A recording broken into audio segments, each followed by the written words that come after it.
So we've got a Cub Cadet Ultima ZT1 here. We're doing some service on. Just gonna go over a few of the maintenance topics on this and a few of the pros and cons of this model here. This does have the Aeroforce deck, 50-inch. It's a fabricated deck as opposed to a rolled steel deck. These things come in many different variations, both on the engine and on the deck. The deck can be anywhere from a 42-inch stamped deck, and I think it goes up to a 54-inch fabricated deck, if I'm not mistaken. So many different options as far as the deck size, many different options as far as the engine. I think they do a Briggs 24 commercial, and they also do a Kohler on this. So many different options, but I'm going to go over the 50-inch Aeroforce deck here today, along with the Kawasaki engine.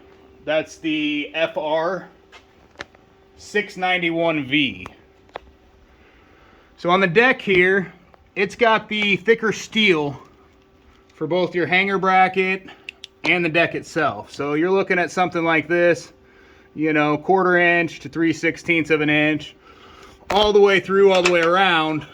And that keeps your spindles, if you hit something real hard, that keeps the deck from taking the brunt of that. The spindle usually takes the brunt. It's aluminum, but on the stamped decks, a lot of times the deck will actually warp. So then your spindle ends up either tilted to one side or the other side, front to back, and then you get your wonky mowing.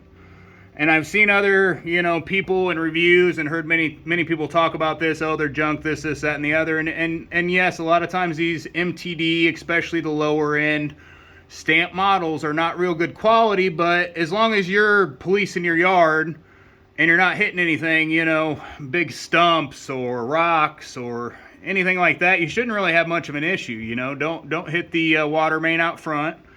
But if you do with one of the rolled decks, you're going to continuously have issues, and a lot of times you can't get them right without replacing the entire deck, as the deck does take the brunt of that. So on this, it's got the nice idler pulleys. It's got 3 of them. Not super cheap to replace when they go bad, but overall I think a good design, because there's a lot of freedom down here for you to get down here with either a blower, with a like an air nozzle, anything like that, and just kind of blow it out. It's got grooves in here so you can do that. That way you can keep it clean. Otherwise, if you leave that grass on there, even if it's on the top of like the pulley or something like this here, if you leave that up there, it's going to gather moisture, and that moisture is going to end up getting into that bearing. They're sealed bearings, but the moisture always gets into it. So keep the deck clean up under there. You won't have any issues with the deck or with your bearings going bad. They are sealed bearings as opposed to grease bearings, so not the best, but they say they work for the life of them, which is usually shorter than a grease bearing. But the transmissions here, so both your hydros on each side, very accessible again. You've got the fan down here that's going to cool that while it's running, but you want to keep any grass out of any of these grooves down here, anywhere on the top. See all this grass I blew out down here? That was all under there on the transmission. That keeps it from getting cool. That fan just pushes air straight down over the top of it, which keeps it cool. But if that's all plugged up, it's not going to stay as cool as it should. So both sides there, you want to take a look at that, blow it all out real good when it's time to do any maintenance to it. On here, it's got the upgraded cartridge filter. I like those a lot. And it's got the Kawasaki 23 horse FR691V. So if you're doing tune-up on it, real easy. Just need a few parts here. So those are some of the parts you're going to need to do this. You'll need a 49019-0331 fuel filter. You can see the rest of the parts there. That's just to get this thing fully tuned up. It's super easy on this one. Great accessibility as far as a service standpoint for both the engine, the transmission, the deck. Any of the electricals are real accessible on this thing. He's got, I believe, a bagging system attached here on the back. I don't believe that normally comes here. It's usually just got the hitch on the back. But again, right here, your oil, your filter, real accessible. And then it's got a drain plug down here at the bottom. So all you have to do is open that to drain your oil out and get it refilled. Serviceability, it gets a thumbs up from me. You can both see here down through everything where you can get your cables. Anything that's wrong with this thing is very accessible and easy to work on. So that's definitely a plus. Again, this is only a couple years old. It's just in for a tune-up. Under here, your battery, your fuse, solenoid, everything's right here out in the open. So if you need any any adjustment on anything, you've got your adjustments right here, where all you have to do is unscrew this. I think it's a 1/2 inch, and you can actually screw this up or down, and that changes the height of the deck here on the right hand side. I believe it has one on the other side too. So easily adjustable, always good. Easily serviceable, always good. One more thing to take a look at here, right up top, you want to make sure no grass accumulates up here either. You can see some still up here on the other side. I didn't blow that side out yet. So just make sure all that grass is off of there, that way you don't have any issues, moisture doesn't accumulate. They've got the good Turfmaster tires on it. Just keeps your tires a little bit, your grass a little bit better from the tires from scorching it or messing it up, making a big mud mess. Also the adjustments here, easily adjust for your arms.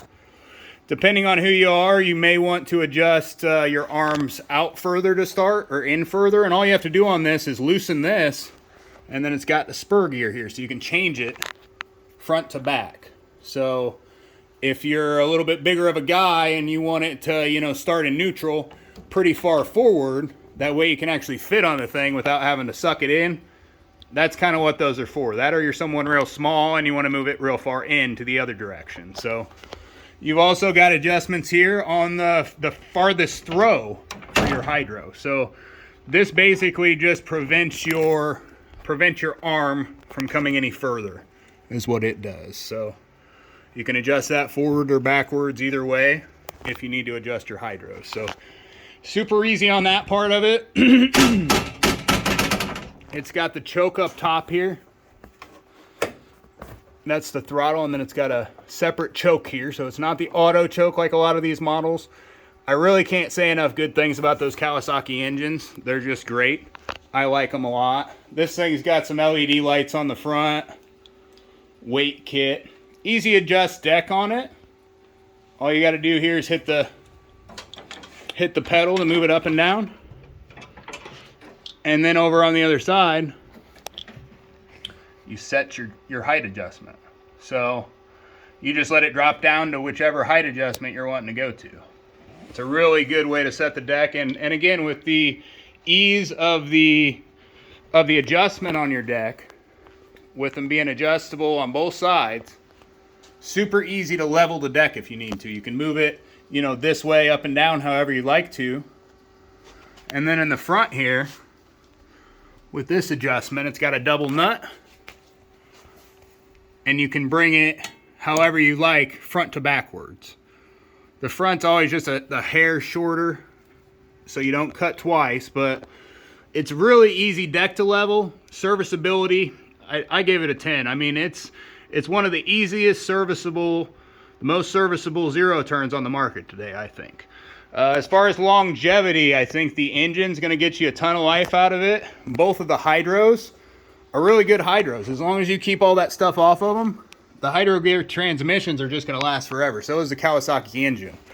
Again, keep your yard policed. You won't have any problems with the deck. Even with these spindles, with the bearings that don't have grease zerks, you still shouldn't have any issues for at least 3 or 4 years, you know, until it's been used for quite a few hours. This thing doesn't have an hour meter, which I don't like, but it's probably at this point got less than 50 hours on it. So again, no noise from anything yet, so that's always good. Always a good thing. Hopefully I helped you out on your decision on whether to get one of these. The 50-inch Aeroforce deck, I'd say would be a good buy. Thanks for watching. Like and subscribe.